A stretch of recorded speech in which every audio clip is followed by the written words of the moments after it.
Tinan mo itong taong to. Parang walang problema. Tinan mo sinasaya mo. Napuntahan na natin. O ikaw, bakit kakain mo rin maging masaya? Di mo ba nakikita yung kalagayan ng mundo? Di mo ba nakikita yung mga taong nahihirapan? Yung mga taong nasarata? At ngayon, nakawala ng pamilya? Yung mga taong galit na galit sa mundo? At yung mga pamilya nasisira? Yung mga taong nag-aaway-aaway? Dahil sa nangyari sa mundo natin ngayon? Ikaw, ano nang ginagawa mo? At ganyan masaya ka pa rin? Lahat ng yan, naranasan ko yan. Kung meron sa inyo, dumating yung punto na naghingi.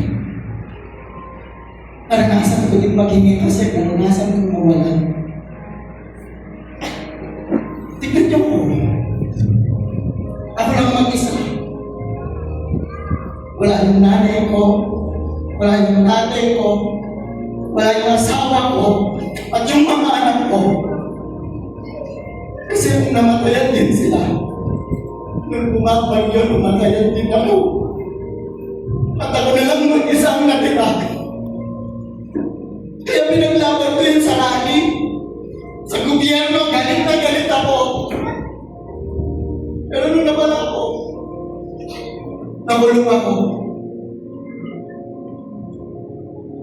Nasira ang buhay ko.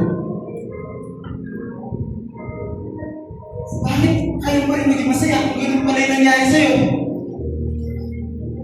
Habang nakulong ako, meron ako nakilala na nagbigay ng kapayapaan sa akin. At gusto niyo ba siyang makilala? Halika.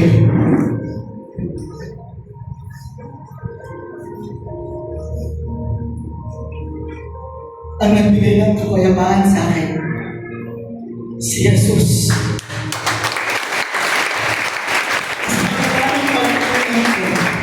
Sa kabila ng kasalanan ko, punong-puno ako ng galit, hinanakit, tampo, magpapansin ko ng kasama. Pero binuo ni Jesus yung kakulangan ng mga taong nawala sa akin. At gusto rin ng Diyos na yun ang gawin sa atin. Na hindi na tayo mabuhay sa hinanakit, sa galit, sa tampo, sa inis, sa selo, sa sama ng loob. Kundi mabuhay tayo ng may kagalakan at kapayapaan. Manalangin tayo. Panginoon, kami po'y nagpupulit at nagpapasalamat sa inyong ginawa at gagawin mo po ninyo. Bigyan niyo po kami ng kapayapaan sa bawat puso po namin at mawala, Panginoon, yung galit, tampo, inis, Lord, na hindi po gusto ninyo, Panginoon.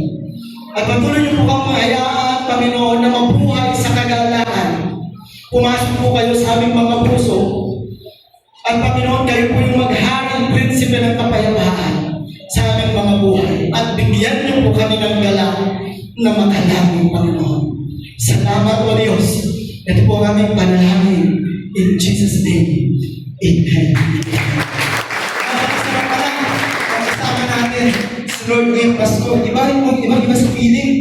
Hindi na may Lord tayo ngayong Pasko. Tama.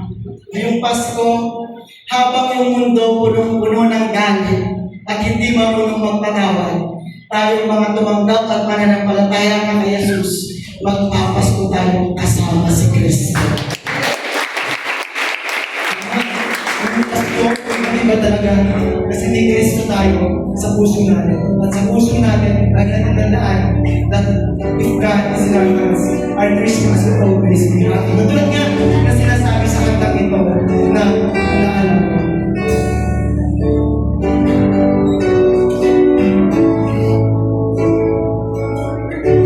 Sa langit,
pag-iinit